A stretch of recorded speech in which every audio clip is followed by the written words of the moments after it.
It was 11:45 a.m. in Waco, Texas, when the ordinary rhythm of life at First Horizon Bank was about to be shattered forever. Brenda Hartwell, the bank manager, had been serving customers for over 20 years. A seasoned professional with a reputation for being strict and fair, she didn't tolerate disruptions. The bank was busy, as it always was at this hour. Businessmen huddled around coffee cups and papers, retirees exchanged polite greetings, and tellers processed transactions behind their counters. Everything seemed normal until the door creaked open, announcing the arrival of a man in a red "Make America Great Again" cap. Brenda noticed him immediately. Over 6 feet tall, with a small briefcase in hand, he didn't fit the typical banker's clientele. His hat, emblazoned with the bold white letters, immediately set her on edge. She'd seen that symbol before, the hat that had sparked countless political debates and fiery arguments. Her last encounter with such a symbol had turned into a verbal brawl. She didn't want that kind of conflict today. Whispering to her assistant manager, Diane, she muttered, "Watch him. Let's keep this calm. I don't want trouble." The man, unfazed by the whispers around him, stepped up to Brenda's desk. "Good afternoon," he said politely. "I'd like to make a withdrawal from my account." Brenda glanced at the documents he handed her. His name wasn't familiar, but she had a feeling that wasn't enough to raise alarms. Still, she couldn't shake the unease the hat stirred inside her. "I'm sorry," she said, sliding the papers back to him. "We're unable to process your request today." He blinked, clearly confused. "Is there a problem with my account?" he asked calmly. No problem," Brenda replied, "but we reserve the right to refuse service if we feel it's warranted." The room grew tense. Whispers of surprise echoed from the surrounding customers. The man's calmness only made the situation feel stranger. "I'd like to know what you mean by warranted," he said, his voice just a touch sharper. "I haven't done anything wrong." Brenda hesitated, not wanting to escalate the situation. "I don't want to argue," she said. "If you'd like, you can visit another branch." Without saying another word, the man picked up his papers, adjusted his cap, and walked out of the bank. The moment he stepped outside, the room buzzed with questions and murmurs. "Who was that guy?" one of the customers whispered. An elderly man by the door shrugged. "He seemed polite enough." Another customer dismissed it, saying, "Private businesses can refuse service if they want." Brenda tried to ignore the growing discomfort in her chest as she sat at her desk. Her thoughts raced. What just happened? Why was he so calm? Most customers would have argued, raised their voices, maybe even asked for the corporate number. But this man, he had walked out quietly, almost deliberately. A part of her hoped it was over. That night, as Brenda drove home, the image of the man lingered in her mind. The hat, the briefcase, the way he had walked out without a scene. It unsettled her more than any angry confrontation ever could. The next morning, the atmosphere at the bank was thick with anticipation. But Brenda, ever the professional, pushed her unease aside.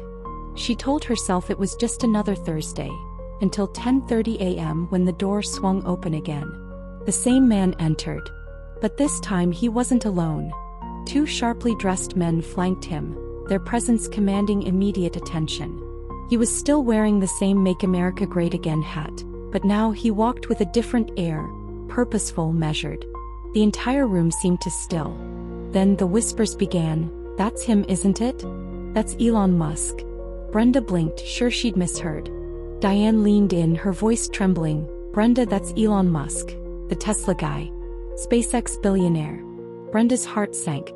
Could it really be him? She had never expected one of the world's most powerful men to walk through her door, let alone be the one she just refused service to. She stared at the man as he approached her desk.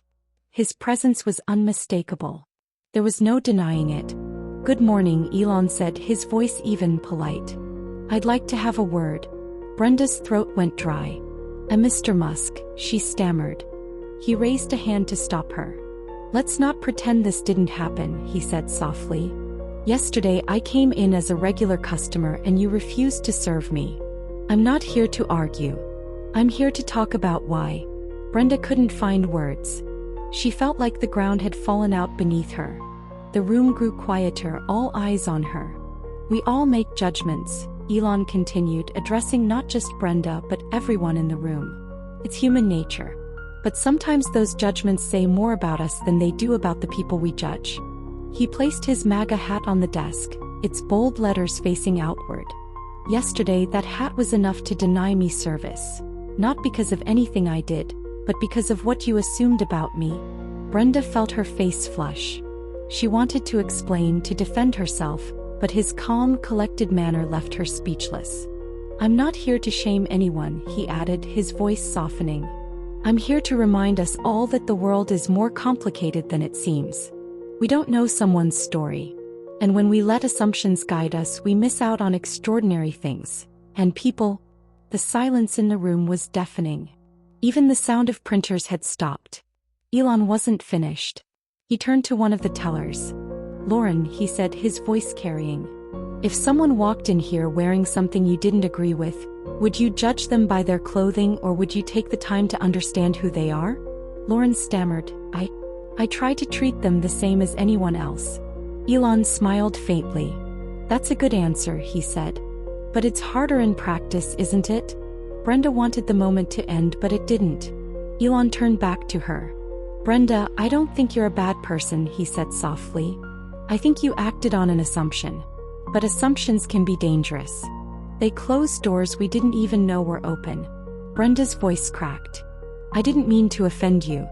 I thought I was protecting the bank. Protecting it from what? A customer trying to withdraw his own money? Elon's question hung in the air, unanswerable.